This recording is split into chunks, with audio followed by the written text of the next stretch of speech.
மொழி பற்றிய பார்வைகளில் சில மாற்றங்கள் எனக்கு வந்திருக்கின்றன. வெறும் தமிழ் பெருமை மட்டுமே பேசிக் கொண்டிருக்க போகிறோமா?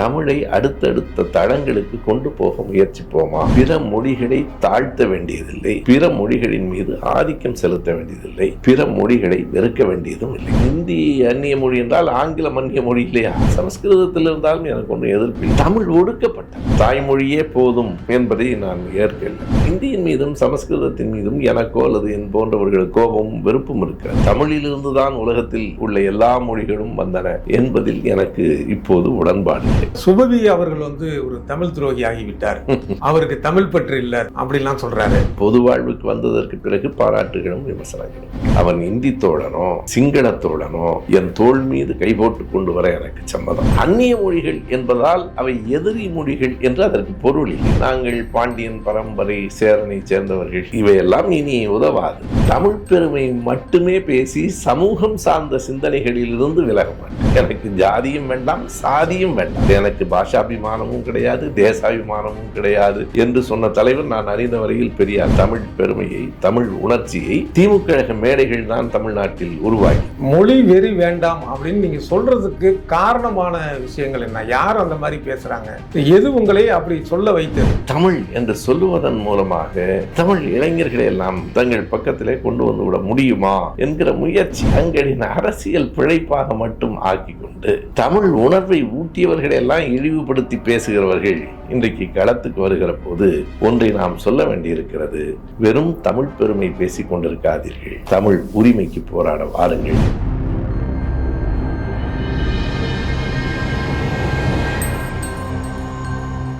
திராவிடம் 100 நேயர்களுக்கு வணக்கம். நான் டிவி சோமு. தோழர் சுபவி அவர்களுடன் ஒரு கலந்துரையாடல். ஐயா வணக்கம். வணக்கம். நல்லா இருக்கீங்களா? நல்லா இருக்கேன். தொடர்ந்து பல செய்திகளை, பலருக்கும் தெரியாத செய்திகளை ஆழப்படித்து அதை மிக எளிமையாக சொல்வதில் மிக முக்கியமான ஒரு நபர் நீங்க.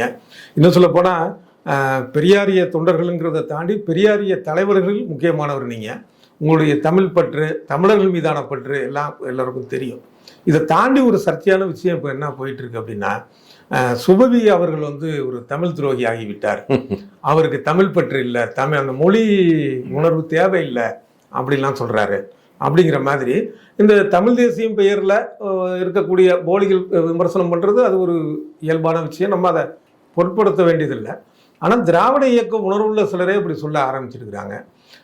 பொதுவாக மொழி அப்படிங்கிறத பற்றின உங்கள் கருத்து என்ன? நான் எப்போதும் தமிழ் பற்றுடையவனாகவே இருக்கிறேன், தமிழுக்கு நன்றி கடன் பட்டவனாகவும் இருக்கிறேன். ஏன்னா இன்றைய என்னுடைய இந்த நிலை எல்லாவற்றுக்கும் தமிழ் தான் காரணம். தமிழ் தான் என்னை உலகமெங்கும் அழைத்து சென்றது. எனக்கு அறிவியல் தெரியாது, மருத்துவம் தெரியாது, வேறு தொழில்கள் தெரியாது, தமிழ் தான் என்னை வாழ வைக்கிறது. ஆனாலும் மொழி பற்றிய பார்வைகளில் சில மாற்றங்கள் எனக்கு வந்திருக்கின்றன.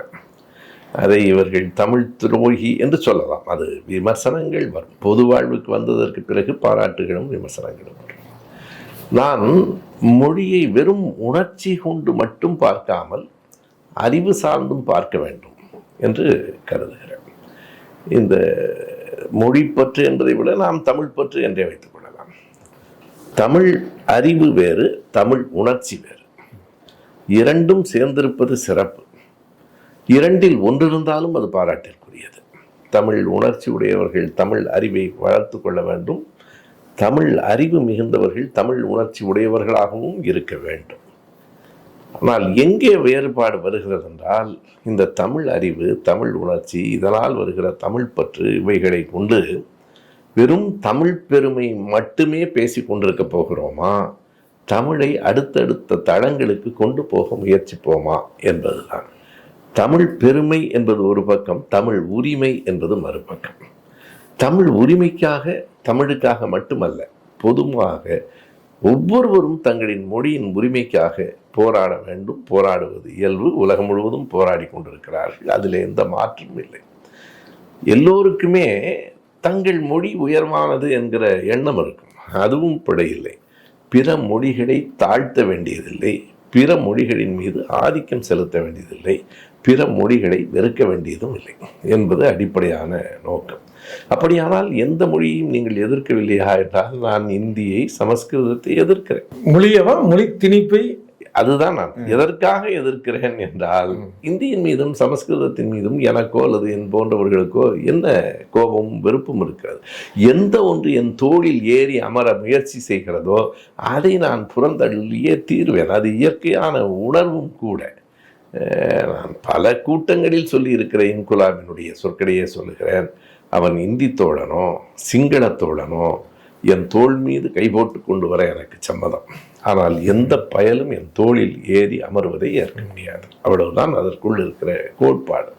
எனவே இந்தியும் சமஸ்கிருதமும் திணிக்கப்பட்ட போது எதிர்க்கிறோம். இங்கே என்ன ஒரு கேள்வி வருகிறது என்றால், இந்தியை சமஸ்கிருதத்தை எதிர்க்கிற அளவுக்கு திராவிட இயக்கத்தைச் சேர்ந்தவர்கள் அல்லது என் போன்ற கருத்துடையவர்கள், பெரியாரியவாதிகள் ஆங்கிலத்தை எதிர்ப்பதில்லை. உண்மை, நான் மறுக்கவே இல்லை. அதற்கு என்ன காரணம் என்றால், ஆங்கிலம் நமக்கு பயன்படுகிறது. ஆங்கிலத்தை நாம் பயன்படுத்துகிறோம். இந்தியும் சமஸ்கிருதமும் நம்மை பயன்படுத்துகின்றன. ஆங்கிலம் என்னும் வாகனத்தில் ஏறி நாம் ஊர்ந்து போவதற்கு வாய்ப்பு இருக்கிறது. ஆனால் அவர்கள் நம்மையே வாகனமாக்கி ஊர்ந்து போக முயற்சிக்கிறார்கள். இதுதான் அடிப்படையான வேறுபாடு. ஆங்கிலம் இந்தி அந்நிய மொழி என்றால் ஆங்கிலம் அந்நிய மொழி இல்லையா? இந்தியாவது பக்கத்தில் இருக்கிறது, ஆங்கிலம் எங்கிருந்தோ வந்தது என்று ஒரு வாதம். உண்மை, எல்லாம் தாய்மொழியை தவிர பிற மொழிகள் எல்லாம் அந்நிய மொழிகள். பக்கத்தில் இருக்கிற மலையாளமானாலும் தாய்மொழியை தவிர அவரவருக்கு அவரவர் தாய்மொழி தவிர பிற மொழிகள் எல்லாம் அந்நிய மொழிகள். அந்நிய மொழிகள் என்பதால் அவை எதிரி மொழிகள் என்று அதற்கு பொருள் இல்லை, பகை மொழிகள் இல்லை.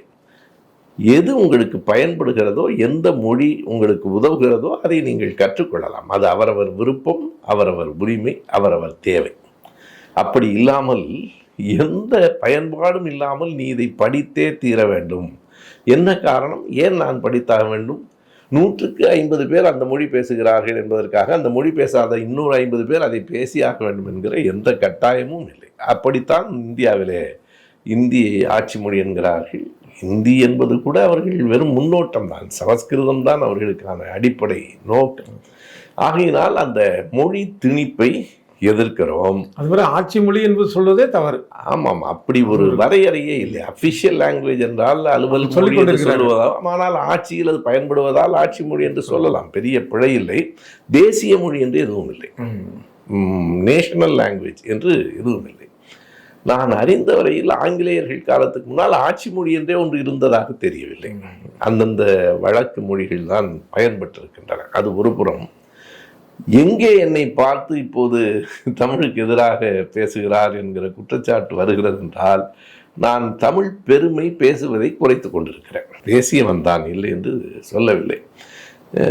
உலகத்திலேயே தமிழ் தான் மூத்த மொழி, முதல் மொழி. தமிழிலிருந்து தான் உலகத்தில் உள்ள எல்லா மொழிகளும் வந்தன என்பதில் எனக்கு இப்போது உடன்பாடு இல்லை. அப்படி வந்திருக்க வாய்ப்பில்லை.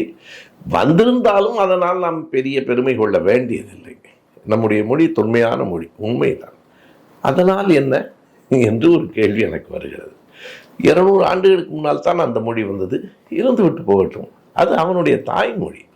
எத்தனை காலம் மூத்த மொழி என்பதை விட எது யாருக்கு தாய்மொழி என்பதுதான் முதன்மையாக போற்றப்பட வேண்டியது என்று நான் கருதுகிறேன். எவ்வளவு தொன்மையான மொழியாக இருந்தாலும் அந்நிய மொழியை விட தாய்மொழியே அவனுக்கு உயர்ந்தது. இது எனக்கு பொருந்துமானால் எல்லோருக்கும் பொருந்தும். எனவே நாங்கள் பாண்டியன் பரம்பரை, சேரனை சேர்ந்தவர்கள், இவையெல்லாம் இனி உதவாது. தமிழை அறிவியல் மொழியாக வளர்க்கப் போகிறோமா இல்லையா? அறிவியல் தொழில்நுட்ப வளர்ச்சிக்கு ஏற்ப தமிழ் இருக்கிற போதுதான் நம்முடைய சிறப்புகள் எல்லாம் உலகம் முழுவதும் போய் சேரும். எத்தனை மொழிகளிலிருந்து தமிழுக்கு எவற்றையெல்லாம் நாம் மொழிபெயர்ப்பாக கொண்டு வரப்போகிறோம், எவற்றையெல்லாம் தமிழிலிருந்து உலக மொழிகளுக்கு கொண்டு செல்லப் போகிறோம், இவைகளெல்லாம் தான் முதன்மையானது. நாம் நம்மிடத்திலே இருக்கிற நல்லவைகளை பிறருக்கு கொடுக்க வேண்டும் என்பது போல பிறரிடம் இருக்கிற நல்லவைகளையும் நாம் கற்று அறிய வேண்டும். அது சமஸ்கிருதத்தில் இருந்தாலும் எனக்கு ஒன்றும் எதிர்ப்பில்லை. நான் மீண்டும் மீண்டும் சொல்வதெல்லாம் என் தோளில் ஏறி அமர்வதைத்தான் நான் எதிர்க்கிறேன். மற்றபடி சக மொழிகளாக இருக்கிற எதன் மீதும் நமக்கு வெறுப்பு இல்லை. தமிழ் மீது ஆழ்ந்த பற்றுதல் இருக்கிறது. அதாவது பெருஞ்சித்திரனாரினுடைய அந்த வரிகள் என் நினைவுக்கு வருகின்றன.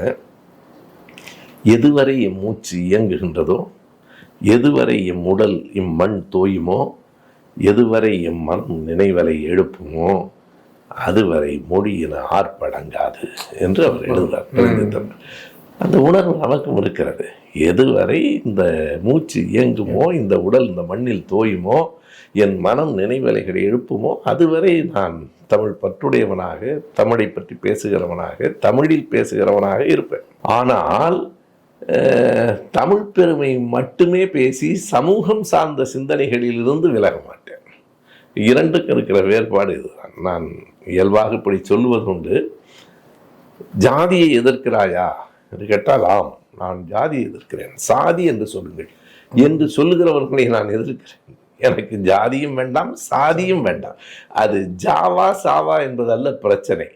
பிறப்பின் அடிப்படையில் மனிதனை உயர்வு தாழ்வு என்று அது வருணத்திற்கு உட்படுத்துகிறதா என்பதுதான் கேள்வி. எனவே இந்த சமூக பார்வை, இன்னமும் சொன்னால் சமத்துவ பார்வை, எனக்கு மொழியை விட அது முதன்மையானது என்று நான் கருதுகிறேன். அங்கேதான் சில வேளைகளில் புலவர்களோடு நமக்கு ஒரு சிக்கல் வருகிறது.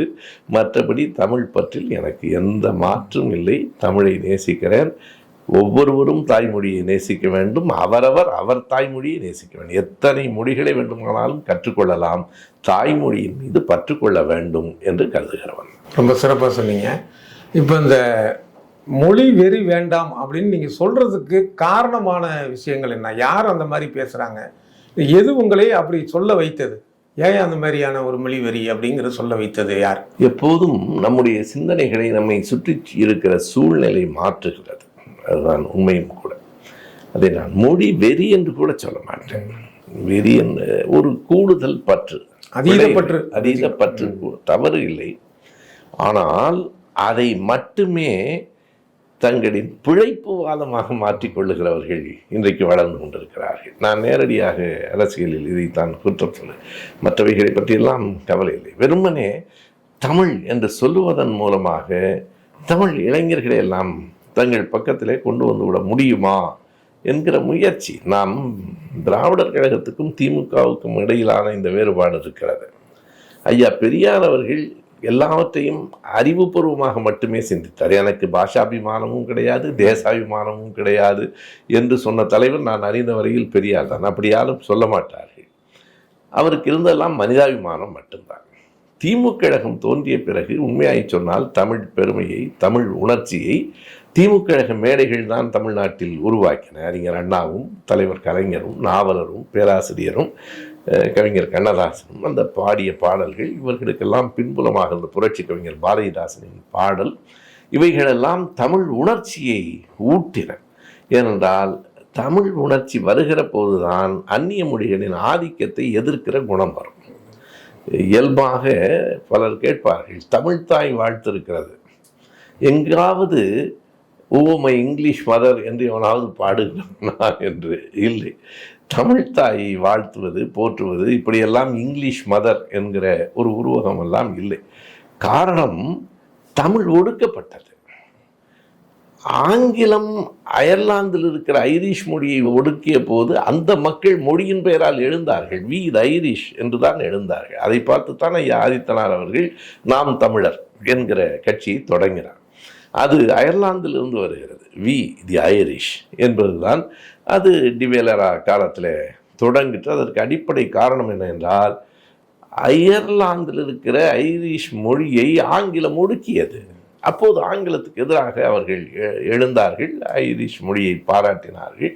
ஒடுக்கப்படுகிற எவனும் தன் பெருமை பேசுவான். நீ யார் தெரியுமா, உன்னை அவன் ஒடுக்குகிறான், பார்த்து கொண்டிருக்கிறாய். அப்போ தான் புரட்சி கவிஞர் பாட்டு, நாங்களெல்லாம் கல்லூரி காலத்திலேருந்து தமிழுக்கு அமுதென்று பேர், அந்த தமிழ் இன்ப தமிழ் எங்கள் உயிருக்கு நேர், அந்த பாட்டை ஒரு முறை படித்தீர்களானாலே அந்த உணர்ச்சி வரும். அவர் எழுதியிருக்கிற ஒவ்வொரு வரியும், தமிழ் எங்கள் இளமைக்கு பால், இன்ப தமிழ் நல்ல புகழ்மிக்க புலவர்க்கு வேல், தமிழ் எங்கள் உயர்வுக்கு வான், இன்ப தமிழ் எங்கள் அசதிக்கு சுடர் நந்த தேன், தமிழ் எங்கள் அறிவுக்கு தோள், இன்ப தமிழ் நல்ல கவிதைக்கு வைரத்தின் வாழ் என்று அந்த வரிகள், அந்த சொற்கள், அந்த உணர்வு, இவையெல்லாம் ஒரு கட்டத்திலே எங்களுக்கு எப்போன்னா 65 நாங்கள்லாம் படித்து கொண்டிருக்கிற போது இந்திய எதிர்ப்பு போராட்டத்தில் தமிழுக்கும் அமுதென்று பேர் என்பது, அதை ரொம்ப மென்மையாக திரைப்படத்தில் பாடுகிற போது அது இனிமையான பாட்டு.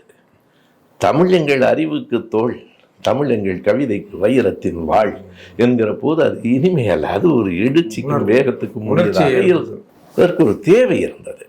இன்றைக்கும் தமிழ் மொழி பற்றுக்கான தேவை இருக்கிறது. ஏனென்றால் நீங்கள் பார்க்கலாம், நீங்கள் ஒரு 20 பேரை அழைத்து உங்கள் பெயர் என்ன என்று கேட்டால் 16 அல்லது 17 பெயர்கள் சமஸ்கிருத வடமொழி பெயர்களாக இருக்கின்றன. மாற்ற வேண்டும், பேச வேண்டும். ஆனால் அதை தங்களின் அரசியல் பிழைப்பாக மட்டும் ஆக்கி கொண்டு தமிழ் உணர்வை ஊட்டியவர்களெல்லாம் இழிவுபடுத்தி பேசுகிறவர்கள் இன்றைக்கு களத்துக்கு வருகிற போது ஒன்றை நாம் சொல்ல வேண்டியிருக்கிறது. வெறும் தமிழ் பெருமை பேசிக் கொண்டிருக்காதீர்கள், தமிழ் உரிமைக்கு போராட வாருங்கள் என்று சொல்ல வேண்டிய கட்டாயம் வருகிறது. அதுவும் இன்னொரு விதத்தில் நான் பலருடைய கோபத்துக்கு உள்ளாகிறேன்.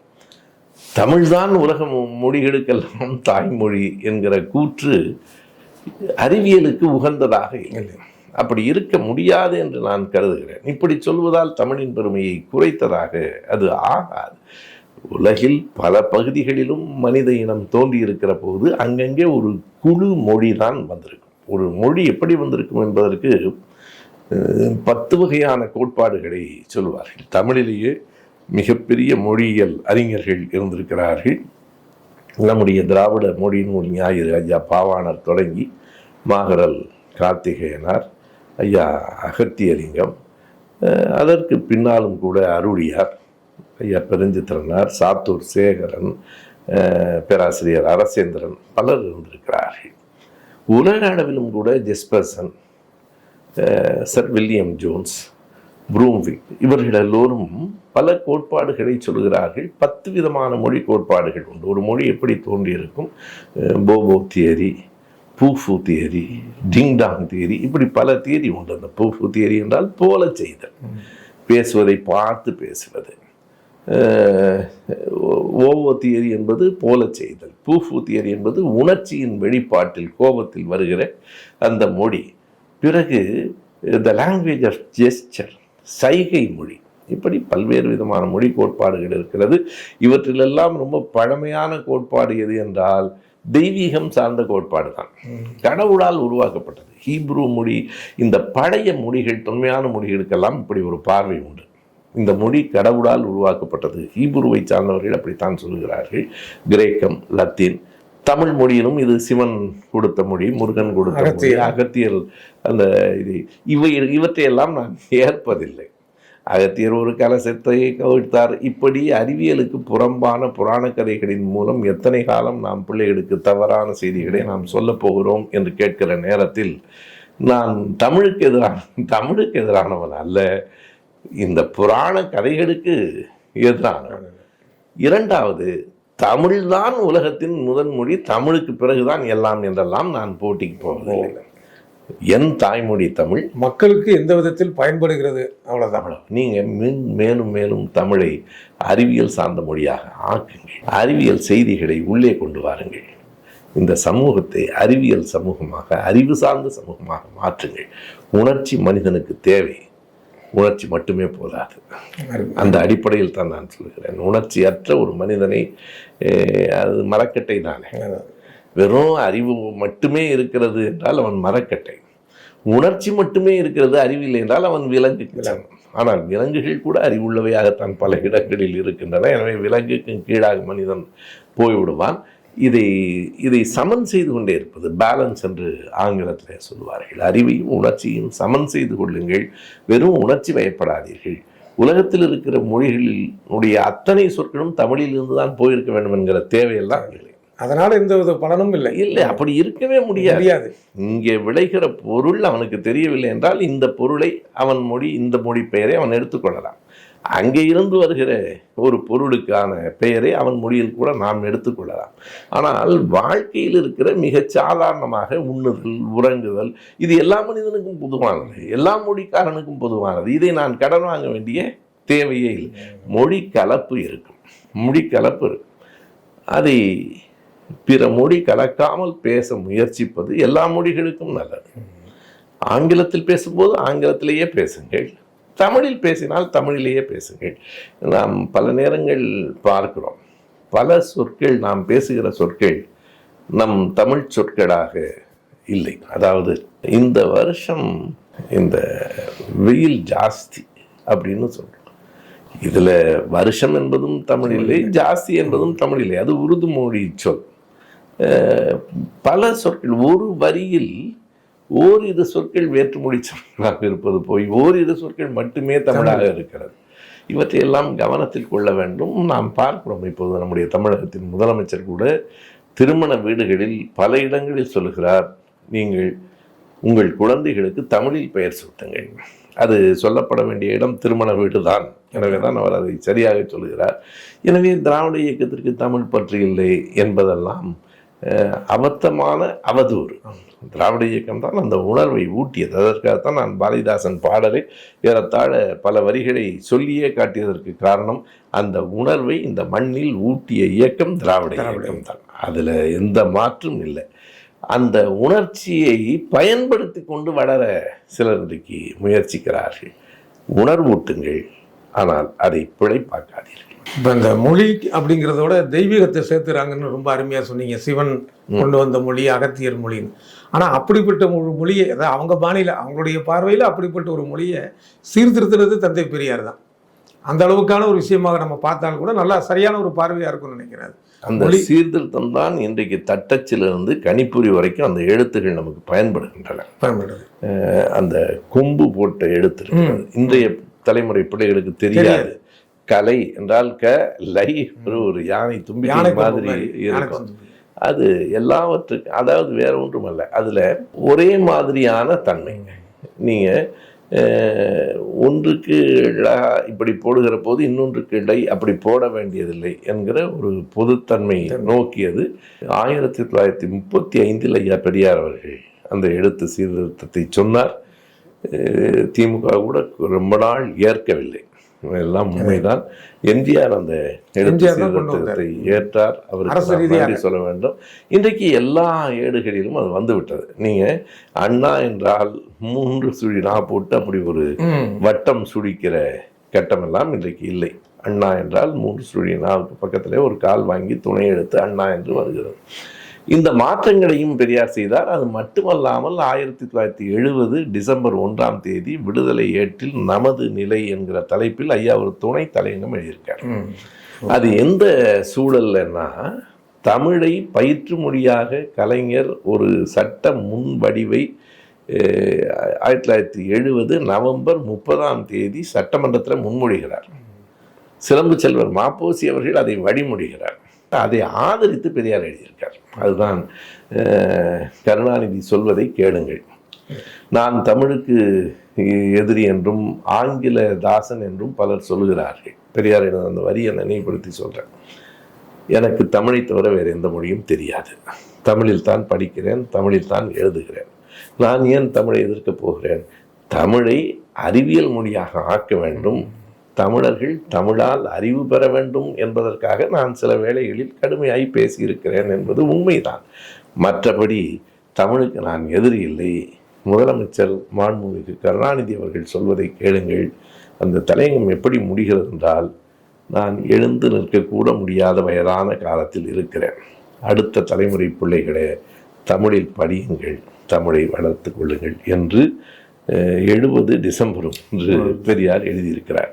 எனவே பெரியார் ஒன்றும் தமிழுக்கு எதிரில்லை. எனவே தான் எனக்கு சிவவி தமிழ் துரோகியாகிவிட்டார் என்று சொல்லும்போது ஏன் நான் கவலை கொள்ளவில்லை என்றால், பெரியாரையே சொன்ன சமூகம் தான் இது. நாம் உண்மையாக பேசுகிற போது சில வேளைகளில் எதிர்ப்புகள் வரும். அதற்கான விளக்கம் சொல்ல வேண்டிய கடமை நமக்கு இருக்கிறது. இருமொழி கொள்கைங்கிறத விட மும்மொழி கொள்கை நல்லதுன்னு நினைக்கிறேன். என்னன்னா, ஒன்று தாய்மொழி, அடுத்தது ஆங்கிலம், அடுத்தது ஏதாவது ஒரு ஐரோப்பிய மொழி.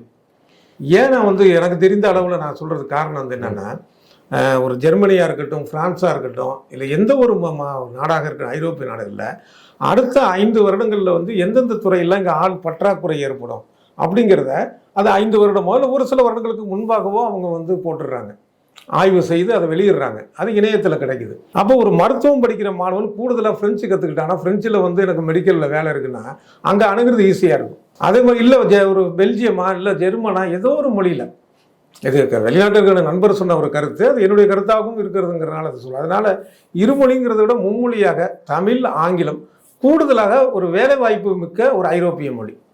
இந்த ஒரு நவீன காலத்துல வந்து கணினிலாம் இருக்கிறப்ப அதை கத்துக்கிறது எளிதான ஒரு விஷயம் தான். இதையே நம்ம பரப்பக்கூடாது. மும்மொழி கொள்கை அல்ல, 30 மொழி கொள்கை வேண்டுமானாலும் ரொம்ப குறைந்தபட்ச அளவு தான் நம்ம பேசுறோம்.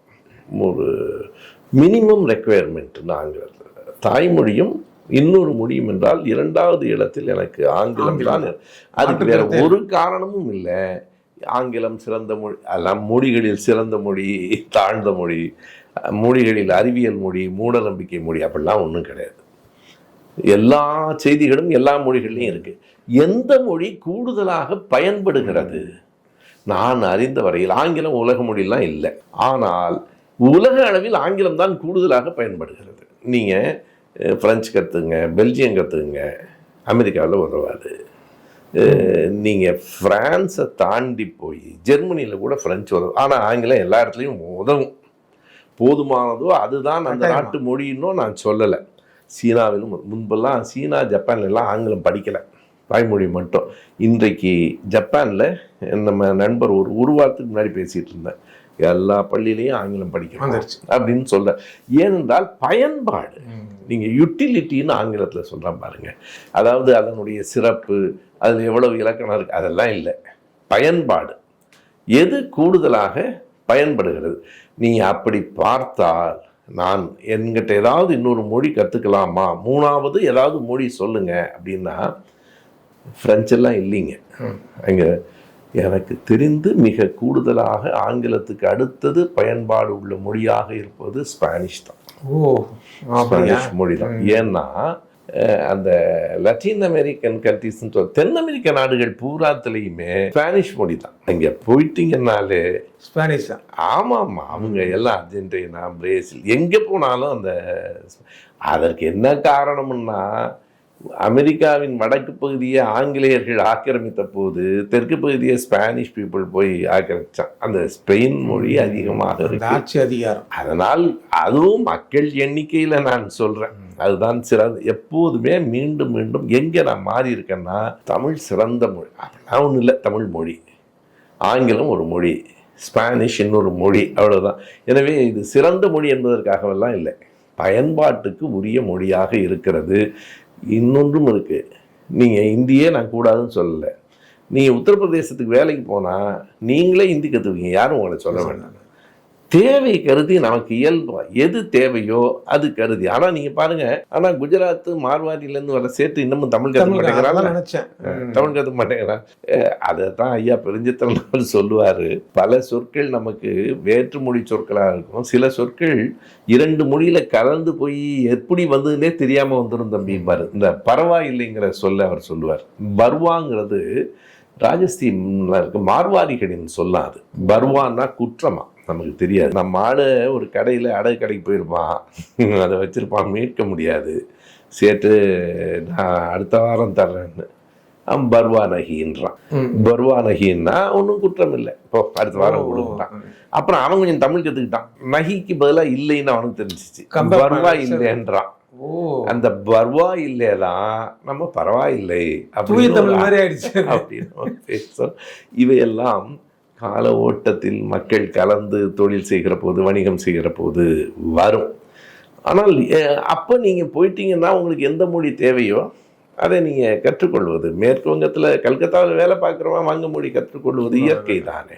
எனவே தேவையை பொறுத்தும் திறமையை பொறுத்தும் எத்தனை மொழிகளை வேண்டுமானாலும் கற்றுக்கொள்ளுங்கள். தாய்மொழியின் மீது பற்றுக்கொள்ளுங்கள். தாய்மொழி தான் உலகத்திலேயே சிறந்தது என்று பெருமை பேசாதீர்கள். தாய்மொழியிலிருந்து தான் எல்லா மொழிகளும் வந்ததென்று வேறு மொழிகளை வம்புக்கு எடுக்காதீர்கள்.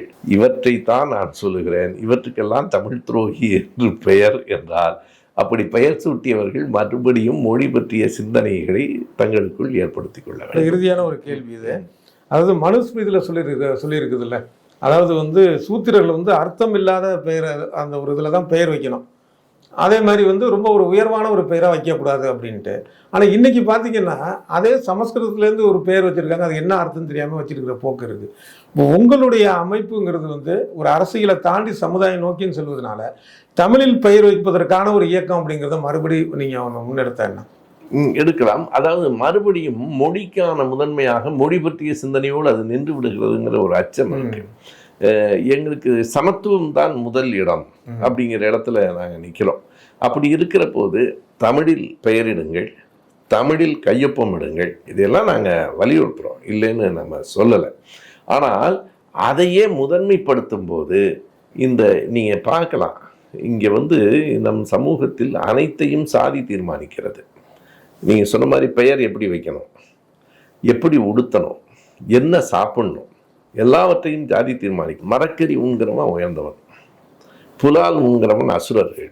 புலால் உண்கிறவன்லையும் ஆடு கோழி சாப்பிட்றவன் வேற, மாடு சாப்பிட்றவன் வேற, பூனை சாப்பிட்றவன் வேற. இப்படி உணவை சாதி தீர்மானிக்குது, பெயரை சாதி தீர்மானிக்குது. நம்முடைய வைகுண்ட சாமிகள்னு நம்ம சொல்கிறோமே, அவருடைய பெயர் முதலில் வைக்கப்பட்டது ஒரு முடிசூடும் சோழனோ என்னமோன்னு வரும். அப்படி பெயர் வைக்கக்கூடாதுன்னு மற்ற சாதிக்காரர்லாம் அவர் ஈழவர் சமூகத்தை சார்ந்தவர் எப்படின்னு மாற்றி முத்துக்குட்டின்னு பெயர் வைத்தார்கள். அந்த பெயரே முத்துக்குட்டி, குட்டின்னு தான் பெயர் வைக்கணும். அப்படி இருந்தது. பெயரை சாதி தீர்மானிக்குது, உடையை எந்த உடை யாருக்கென்று சாதி தீர்மானிக்கிறது, வாழ்விடத்தை சாதி தீர்மானிக்கிறது. நீங்கள் ஒரு கோயிலும் ஒரு குளம் இருந்தால் குளத்தை சுற்றி யார் இருக்கான், ஒரு குறிப்பிட்ட சாதிக்காரன் தான். ஏன் அவன் அங்கே இருக்கிறான், நல்ல காற்று நல்ல தண்ணீர், அந்த இடத்த அவன் ஆக்கிரமிக்கிறான். நீங்கள் பட்டியலின மக்கள் ஊருக்கு தாண்டி வெளியே இருக்காங்க, கடை வீதி கிடையாது, ஒன்றும் கிடையாது, ஊருக்கு தாண்டி. இன்னமும் இந்த நாடு ஊர் வேறு சேரி வேறு தானே இருக்குது. ஒரு கூட்டத்துக்கு எல்லாரும் அமர்ந்திருக்கிறான். கூட்டம் கலைந்து போகிற போது ஊருக்கு போகிறவனும் சேரிக்கு போகிறவனுமான தானே இருக்கிறோம். இவற்றில் நாம் கூடுதல் கவனம் செலுத்த வேண்டி இருக்கிறது என்பதால் இதற்கு எங்கள் இயக்கத்தில் முன்னுரிமை கொடுக்கிறோம். சாதி ஒழியும் போது மொழி பற்றிய சிந்தனைகளும் நேரும். மிக்க நன்றி. நன்றி, வணக்கம். வாழும் வரலாற்று அறிஞர் கருணானந்தன் அவர்களின் பாசிசமே பார்ப்பனியம், பார்ப்பனியத்தின் பாசிச கூறுகளை வரலாற்று ஆதாரங்களோடு எடுத்துச் சொல்லும் அற்புதமான நூல். விலை ரூபாய் 200 மட்டும். புத்தகம் வாங்க திரையில் தெரியும் தொலைபேசி எண்களுக்கு தொடர்பு கொள்ளுங்கள் அல்லது கருஞ்சட்டை பதிப்பகத்தின் இணையதளத்துக்கு வாருங்கள்.